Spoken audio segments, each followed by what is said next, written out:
বলতে পারেন যে এখানে ক্যান তো আমি ইউজ করতে পারি, আমি কেন ওড ইউজ করলাম? খেয়াল করুন, একটা দেশের সে প্রধানমন্ত্রী, তাকে আপনি যতভাবে কথা বলুন না কেন অবশ্যই সম্মান দেখিয়ে কথা বলতে হবে। আপনি জাস্ট যেন ভাবে তাকে কথা বলতে পারেন না, এই জন্য আপনি এখানে ক্যান ইউজ করতে পারবেন না।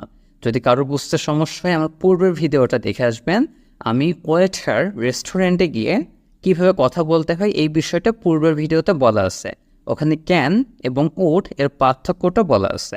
ওকে, এই জায়গায় যেহেতু আপনি তাকে সম্মান দেখিয়ে আপনি করে বলবেন, নট তুই টুকারি করে।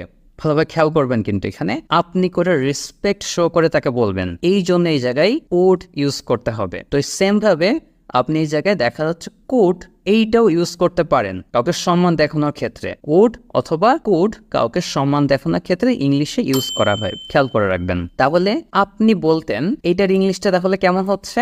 ইউ উড হ্যাভ সেইড, আপনি বলতেন।